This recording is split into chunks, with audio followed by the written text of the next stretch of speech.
नमस्कार दोस्तों, आज हम इस वीडियो में बात करने वाले हैं कि जो कोरोना की दूसरी लहर है उसमें एक नया नाम सुनने को मिल रहा है, ब्लैक फंगस, जिसके पेशेंट अब दिन ब दिन बढ़ते जा रहे हैं। क्या है ये ब्लैक फंगस और कैसे असर करता है, इसके क्या जो है परिणाम आ सकते हैं, आज हम चर्चा करने वाले हैं इन्हीं सब बातों पे। बेसिकली मैं आपको बता दूं कि ये जो ब्लैक फंगस है इसको मेडिकल टर्म में या बायोलॉजिकल लैंग्वेज में जो कहते हैं वो कहते हैं म्यूकोरमाइकोसिस। म्यूकोरमाइकोसिस इसीलिए कहते हैं क्योंकि ये एक म्यूकस से होता है। तो दोस्तों, स्वागत है आपका इस यूट्यूब चैनल में एंड मेरा नाम शिव है। हम बात करने वाले हैं आज म्यूकोरमाइकोसिस के बारे में। कोरोना की जो दूसरी लहर है इसमें कई जो पेशेंट ठीक हो चुके हैं, कई जो लोग अपने कोरोना को रिकवर कर चुके हैं, उनके साथ में अब एक दूसरी प्रॉब्लम खड़ी हो गई है जो नॉर्मली अभी तक तो कोरोना के जो रिकवर्ड पेशेंट है उन्हीं में देखने को मिल रही है। एक्चुअली फंगस हमारे अंदर है, पहले से हमारे बॉडी में हर जगह पर होता है। अब समझने के लिए मैं आपको बताता हूँ कि किस तरह से होता है ये। आप अपनी टंग को भी अगर बाहर निकालेंगे करके तो आप देखेंगे कि उस पर भी फंगस लगा हुआ है।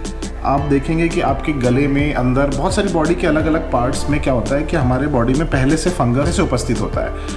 पर अभी क्या ये ब्लैक फंगस क्या है फिर? अगर ये फंगस हमारे अंदर है तो क्या ये बीमारी है? नहीं, ये सारे जो लोग होते हैं दुनिया में सब में ही ये फंगस पाया जाता है। बट क्या होता है कि ये फंगस इन्फेक्टेड नहीं है, ये हमारे अंदर जो है बना हुआ फंगस है। ये चीज़ों को हम जो गलत चीज़ें हमारे शरीर में ना आ जाए इसको प्रोटेक्ट करने के लिए या उसको रोकने के लिए, जिस तरह से आपके कानों के अंदर यहाँ पर जो है छोटे छोटे बाल होते हैं, जिस तरह से आपके नाक के अंदर में बाल होते हैं, इस तरह से हमारे ये फंगस भी पहले से प्रेजेंट होता है। तो इसमें क्या होता है कि ये जो है ये हमारा प्रोटेक्शन करता है, ना कि हमारे को बीमारी देता है। आइए हम जानते हैं कि इसके सिम्टम क्या होते हैं, जिसमें आपको ये कैसे पता चलेगा कि किसी मरीज को या किसी भी इंसान को जो है वो ब्लैक फंगस हो रहा है या हो चुका है। एक्चुअली ये एक ना ऐसी बीमारी है, मैं आपको बता दूं, जिसमें कि कह लो डेंजरस तो है ही है, क्योंकि इसका जो है बहुत कुछ अभी ट्रीटमेंट नहीं है, बहुत कोई ऐसा जो है वो सटीक ट्रीटमेंट नहीं है जिससे ब्लैक फंगस को ठीक किया जा सके, क्योंकि ये आपके बॉडी में इंटरनल इफेक्ट ज़्यादा पैदा करती है। तो अभी हम चलो सिम्टम की बात करते हैं। तो किस तरह से ये बॉडी में जो है वो अपना प्रेजेंस जो है वो दिखाती है ये ब्लैक फंगस बीमारी। जैसे ही आपको ये सिम्टम दिखे, आप प्लीज़ अपने किसी भी नज़दीकी जो है वो डॉक्टर या एक्सपर्ट की ज़रूर राय ले या किसी हॉस्पिटल में अप्रोच करें, तो वो आपको इसको ज़्यादा बेहतर तरीके से बता पाएंगे। ब्लैक फंगस के लक्षण में क्या होता है कि जैसे ये आपकी बॉडी में अंदर आएगा, आपका गला हल्का सा चोक होने लग जाएगा, आपका एक साइड जो है फेस का वो उसमें स्वेलिंग आ जाएगी, उसमें सूजन सी आनी शुरू हो जाएगी। अच्छा, ब्लैक फंगस जो शुरू होता है वो सबसे पहले आपके नाक के अपर जहाँ पे साइनस होता है वहाँ से ये ब्लैक फंगस की स्टार्टिंग होती है। अब ब्लैक फंगस जैसे स्टार्ट होता है तो जो आपके ये ऊपर वाले हिस्से में से होके ये आपके आँख के पिछले हिस्से में जो है वो इफ़ेक्ट करना शुरू करता है, जिसके कारण आपकी आँखों में बड़ा दर्द होगा, ईचिंग होगी, आपकी आँखें लाल होनी शुरू हो जाएगी, हो सकता है आँख से थोड़ा सा पानी भी बाहर आना शुरू हो जाए। और इसके बाद आपका जो है अगले 2 से 3 दिन के अंदर आपका हेडेक भी बहुत बढ़ जाएगा। हेडेक बढ़ने के साथ में आपको बड़ा ही इरिटेटिंग सा फील होगा अपने जो है हेडेक को लेके, और जो आपके गले के चोक को लेके सर्दी हो सकती है, आपको काफ़ी कोल्ड बढ़ने लग जाएगा आपकी बॉडी में। तो बेसिकली ये जैसे जैसे फंक्शन जो ये अपना ब्लैक फंगस है ये जैसे जैसे फंक्शन बढ़ाएगा, जैसे जैसे इन्फेक्शन बढ़ाएगा आपकी बॉडी में, आपको ये सारे सिम्टम जो है वो तेज़ी से आपके शरीर से बाहर निकल के आएंगे और आपको जो है महसूस होने लगेगा कि आप अब ज़्यादा बीमार हो रहे हो। तो इस केस में मेरी आपसे निवेदन रहेगा कि आप जो है सबसे पहले अपने नज़दीकी किसी भी डॉक्टर या हॉस्पिटल से संपर्क करें, ताकि वो आपका एक सही जो है वो इलाज शुरू कर सके। दोस्तों, मैं आपको बता दूं कि ये जो ब्लैक फंगस है ये कोई नॉर्मल बीमारी नहीं है, ये आप कह लो बहुत ही ख़तरनाक बीमारी है, जो कि आप अगर किसी के अंदर ये अगर हो जाए तो आपको ये बहुत ज़्यादा समय नहीं देती है। जैसा कि कोविड में आपको 10 से 15 दिन में जो है वो सिम्टम पता चलते थे और फिर आप उसका ट्रीटमेंट करा सकते थे, और अब तो कोविड के काफ़ी कुछ जो है वो इन्फॉर्मेशन सारी जगह पे अवेलेबल है, जिसके कारण उसका आसानी से इलाज हो रहा है। बट ब्लैक फंगस में क्या हो रहा है कि लोगों को अभी भी पता नहीं है कि एग्जैक्टली इसका इलाज कैसे करना है। इस बीमारी में बेसिकली जो दवाइयाँ उपयोग में आती है वो दवाइयाँ भी अभी तक के एक परफेक्टली जो है वो लोगों या डॉक्टरों को भी पता नहीं है। जैसा कि मिनिस्ट्री ऑफ हेल्थ ने कहा है कि अभी तक के एग्जैक्टली जो है वो शॉर्ट कोई दवाई उनके पास भी अवेलेबल नहीं है जिससे कि ब्लैक फंगस आपने लिया और ब्लैक फंगस ठीक हो गया। और ये कोई ऐसी बीमारी भी नहीं है जो है ना, मतलब ये बहुत रेयर बीमारी आप कह सकते हैं, जो रेयर बीमारी है जिसमें कि बड़े ही लिमिटेड ऑप्शन है दवाइयों के भी, क्योंकि ये आपके इंटरनली जो है ना वो सारे इन्फेक्शन पैदा कर रही है।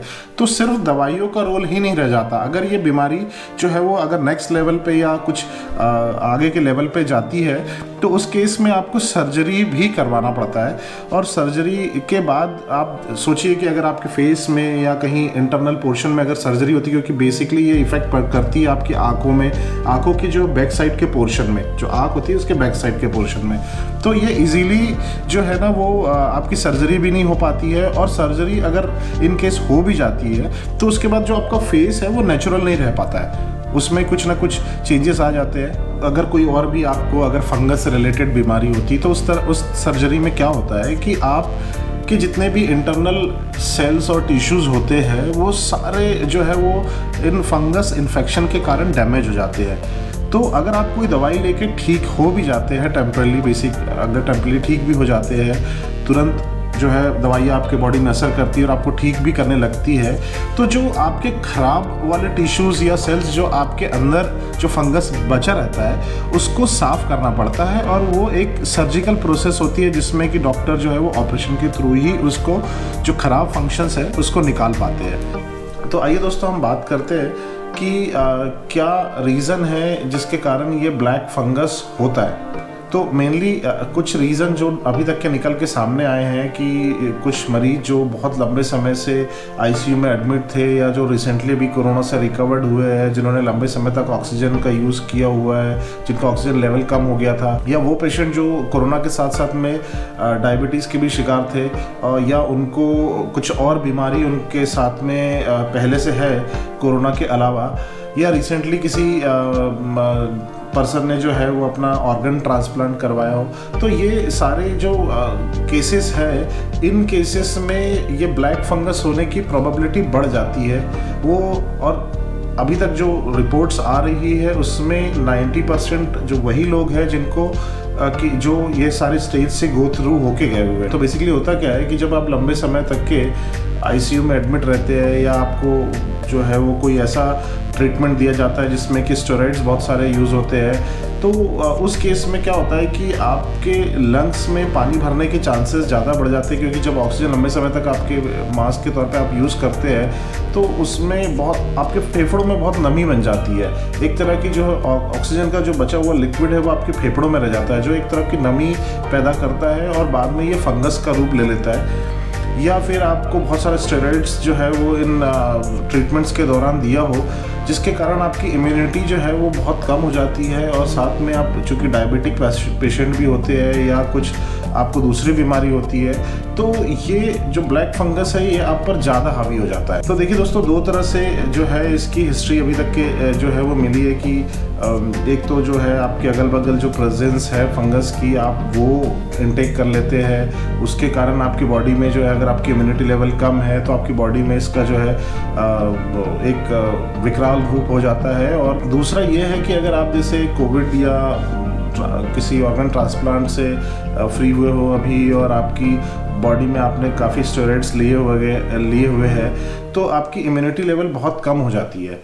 और अगर आप एक डायबिटिक पेशेंट है तो उसमें क्या होता है कि जब आप एक स्टेरॉइड्स लेते हैं, पहले से ही आपका शुगर लेवल जो है वो बढ़ा हुआ रहता है और स्टेरॉइड्स लेने के बाद ये शुगर लेवल और बढ़ जाता है। तो आपको इस बीमारी से बचने के लिए कोशिश करना चाहिए कि आप जितना हो सके अपने शुगर लेवल को कंट्रोल रखें। तो दोस्तों, ऐसे कठिन समय में हमें किन सावधानियों को बरतना चाहिए जिससे कि हम ब्लैक फंगस से दूर रह सके, ये सावधानियां जो है आपको ज़रूर फॉलो करना चाहिए। इवन जो कोविड पेशेंट थे या कोविड पेशेंट नहीं थे, उन दोनों ही जो है तरह के लोगों को फॉलो करना चाहिए। एक तो सबसे पहले आप अपना शुगर लेवल चेक कीजिए कि वो मेंटेन है या नहीं है। और जिनका शुगर लेवल अगर बड़ा रहता है तो उनको कोशिश करना चाहिए कि वो शुगर लेवल को जो है वो एक लेवल पे लेके आए जहाँ कि उनको एक इम्यूनिटी जो है वो सपोर्ट कर सके। स्पेशली वो लोग इस चीज़ का ध्यान रखें जो कोरोना के कारण होम आइसोलेशन में है,